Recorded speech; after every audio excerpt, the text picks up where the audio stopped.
I guess we'll do anything for the camera. A golf ball crashes through my back windshield. Someone stopped me and asked me if I was wearing a woman's shirt. Answer your phone and tell the truth. I'm glad we got to meet each other. Hey, welcome to the first podcast. So exciting to be here. After the many millions of viewers that happened eventually, you were the first. Well, you know what? Have you. Happy to be kicking it off. So first of all, we want to talk about some stuff maybe in real estate, but also we want to talk about life. Because who really cares about real estate? Not many. Very but few. Whatever. So I hear you really like our Allied Title shirts.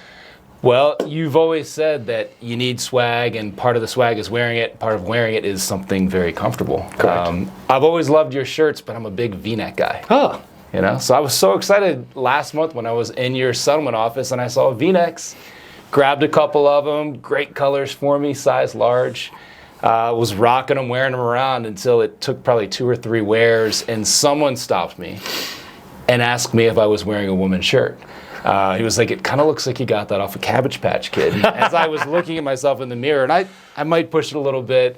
Sometimes stuff might be a little too tight, but it was definitely hugging the arms and the bellular area. And turns out the V-necks are only for women, and apparently I like to wear your women's shirts. That's amazing, because first of all, I saw those shirts too, not knowing who ordered them, and I'm like, oh, V-neck, I like this. And I held it up, and I saw it going like this, and I'm like, is this a men's shirt? Like, oh, no, that's women's. Yeah, well, nobody told me when I was picking them up. They did I just not. went out in public. I'm just glad you sported it. Yeah. You sported it well. Yeah. Not only did you wear it once, but twice. Is it possible, now that you know it's a women's shirt, that you will wear it for a third time? I guess we'll do anything for the camera, right? Here we go! Yeah. So, doing a little back of the napkin math, I have you as generating at least over 2 billion, originated over 2 billion in loans. But I never hear you talk about your numbers, and in the day and age where everyone's about, I did this much, why don't you ever kind of self-promote? I mean, there's opportunities there, and there's a good way to do it, and some people's strategy is to put it out there, and it probably is smart because people want to work with people that are successful closing numbers and things like that. So it's worked better for me to be the guy behind the gals and the guy, right? So put the realtors at the front, at the forefront of everything. They can do their marketing and things like that. And I've always kind of felt that nobody probably really cares that much what my numbers are. They just want me to be able to deliver for their clients and be available. So that's worked better for me. Makes a lot of sense. If you won't humble brag about yourself, we will here at the podcast. But in your best year ever, on your own with your team, you have a great team, but they're a smaller team when you look at the volume you guys do. You guys did over $300 million on an annual basis. It's pretty amazing. Well, yeah, we did, and well, thank you. But we also have to temper our own egos here. That was 2020, 2021, where everyone was going crazy real estate. It was a perfect combination of lowest rates ever, people wanting houses more than ever, and that combination did result in some big numbers. I like the humbleness. With that said, if people are listening out there, if you're a loan officer and you're thinking about getting into the loan officer game, I don't know if that's a word. If you're getting into the loan officer game, what if you were starting over? Give me the top 3 things you would recommend to a young loan officer, or even someone making a career change to become a loan officer. What would you tell them to do? I mean, I can just say what worked for me. I would say find an experienced loan officer and go work for them as their assistant. Learning underneath somebody, it gives you that comfort level. It gets you the activity, because the hardest thing, especially when you're starting out, is who's going to trust me to talk about mortgages and close their mortgage. So I think finding somebody established that you can get under, learn the ropes from, I think that's number 1. Number 2, learn your craft. Fake it till you make it. We've all heard that in sales, and there's always a degree of that, but you need to make sure you know what you're doing. Probably coming in after some initial training, you'll know more than most, but if you can make yourself the expert and confidently know what you're talking about to anybody when questions come up, that's huge. And number 3, answer your phone and tell the truth. Yeah. It's kind of a novel concept, but I mean, the silly thing about any business is there's a lot of people not doing it correctly. So if you can just do the basic stuff that your mom taught you to do, and my mom taught me to do, that if you can start with that, sadly does sort of separate you from a lot of people, and people just want to be you to be straight up with them, know what you're talking about, and be available when they need be you. available. And we were even talking too, like, I understand for loan officers, they're like, hey, I don't want to be on the phone all weekend long. I get it to a degree. Number one, you have to sacrifice and you have to do what it takes. But if you're not going to answer, you can get someone else to, you can pay someone that's good at math to answer the phone, that can run some numbers, that can at least give an answer to someone. So even if it's not you, it's creating those systems in place so that someone from your team is available for them, right? Right, yeah, and that was something else you encouraged me with. Again, you're good at scaling, I'm not. For so many years, I had myself and one assistant, now he's my partner. And yeah, when things get busy and you're getting calls all weekend, the burnout factor is real. Yeah. So, people have families and you want to be able to do other stuff. But when my realtors call me, they need something then. So you're exactly right. Hiring some people, and what we've done on my team is everyone's assigned to a weekend. So, each month there's 4 of us total. So we take turns who's assigned to the weekend. Anybody can still have their phone available, but there's one designated person to run the numbers, and then everybody else can go live their life. And having those breaks is important because then our business is still being monitored, our agents are still being serviced, but we do get time off to breathe and be a human. Burnout is real. You got to prepare for it. You got to plan for it, and that's part of the systems and all that stuff. Yeah. Now you've done a great job with that. Just sometimes I think you can overcomplicate business strategy, and there's 20 things that you have to do. Taking a step back, looking at your career, you've had a very successful one. What's the one thing, if you had to choose, that's made you successful looking back at your career? I think it's building trust with the agents and clients. One of my biggest agents once told me the reason that she likes working with us is we make them feel safe. We make her feel safe.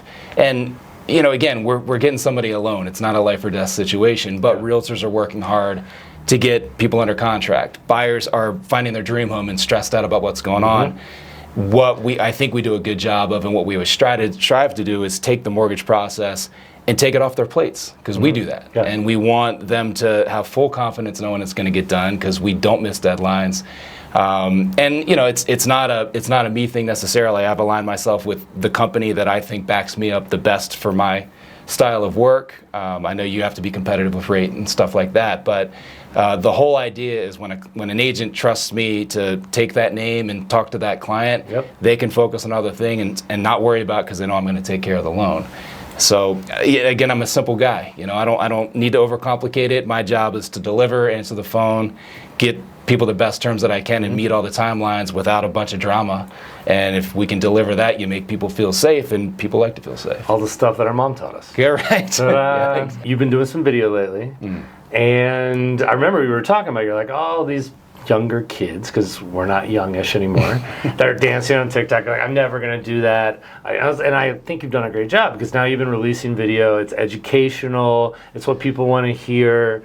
And everyone has their own video style. I think you've done a really good job branding yourself with your educational, high quality video.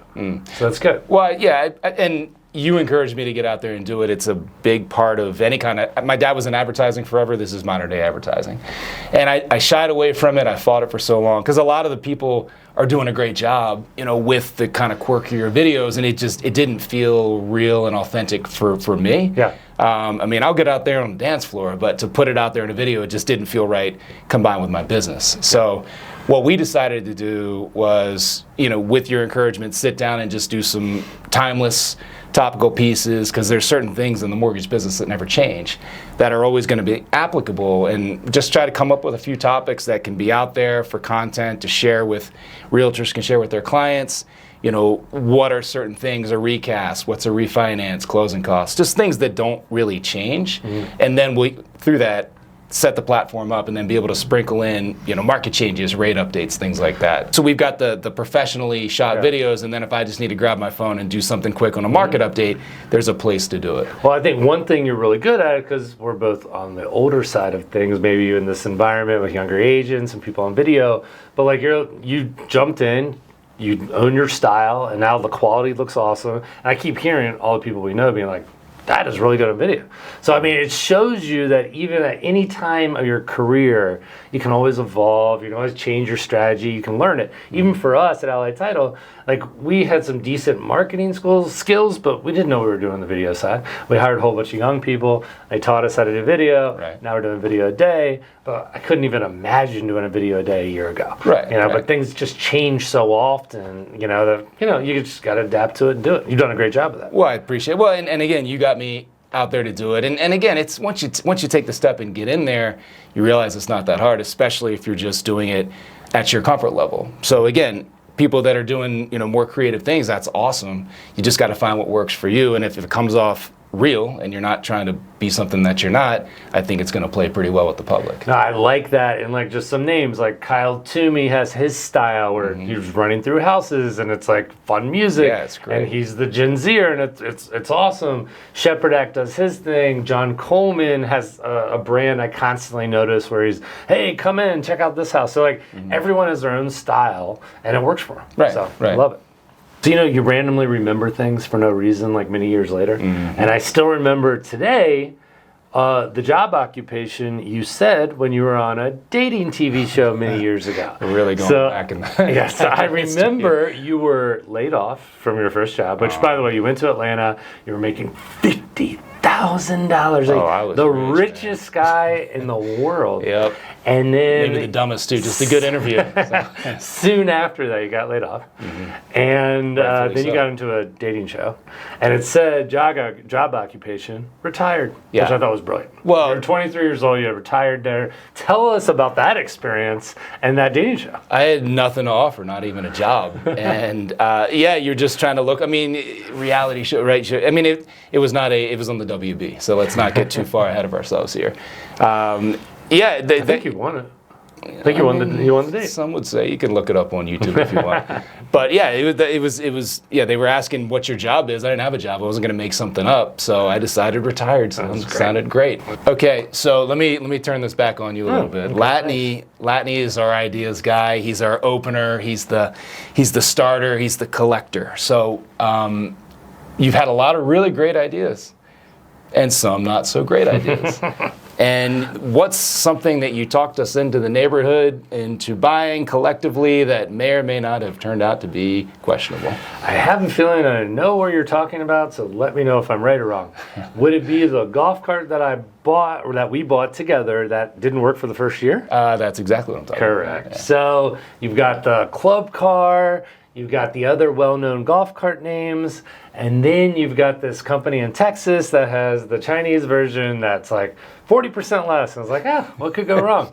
It gets Cheaper is delivered. better. Yeah, it gets delivered. We drive it around the neighborhood one time. It cranks out. We have to push it up a hill home, and we can never get it started again. If I remember correctly, we go to the manufacturer, and they're like, yeah, if you can get it to someone to fix it, we will fix it at no cost. I was like, first of all, why don't you come take it and go fix it? And it literally took us a year to find someone. Eventually, they took it. I think they fixed it. It came back. It worked one time and broke down again. Yeah, right? we tried to give it back. They wouldn't take it back. They said, we're under warranty. Yeah, and they were like, if you guys figure out what the problem is, then we'll fix it for you. So I guess we're also engineers. So then we eventually got it back to another guy, but it took them 8 months to look at it. And eventually he called like, where's our card? What's going on? And then they did something. They probably just flipped a switch that we never knew about. Yep. And then that didn't work. And then it came back, and you told me it didn't work, so I just assumed it didn't because it didn't for the first year and a half. Yeah. What did we find out, though? I was supposed to push the power button. The power button is important. The power button is important. Well, nobody gave me the tutorial. Now, I will tell you this. The first year and a half, it was not the power button, though. That was actually just a bad choice by me, getting a bad manufacturer. We still have the golf cart. In fact, we consistently take about 1 to 2 rides a month now because we live 2 blocks from each other. Yeah, and the kids love it. The kids love it. We pick up other neighbors. We drive around, and then we do have. There was 4 of us that own it in the neighborhood, and then the 5th friend, he never invested in it. We won't let him ride it. Right. Well, right. And the kids love to drive by his house and scream, "You can't ride the golf cart!" So that's really pretty mature. Right? Great things we're teaching our children. I'm sure. Great.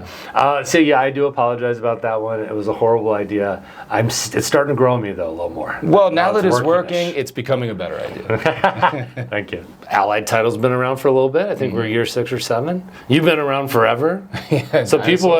people assume we met in the real estate industry. That is not the case. Not at all. Why don't you tell some people, how did we meet? And was it a nice experience? Ooh, nice experience. Well, we go back to college. We were in rival fraternities, SAE, Sigma Chi. With that comes a little competition, but you and I knew of each other, didn't really know each other really well. There was one day when I was backing out of my fraternity house with a couple people in my car to play some pickup soccer rather. You know, we're just innocent guys, just minding our own business. Yeah. As we're pulling out, a golf ball crashes through my back windshield, hits poor Timmy in the head, and we're all just sitting there looking at each other. Instantly, we knew where it came from, across the street at the SAE house. So we gather up our troops, come rushing up to your house like we're really going to do anything, but that's what you do back in the day. Sure.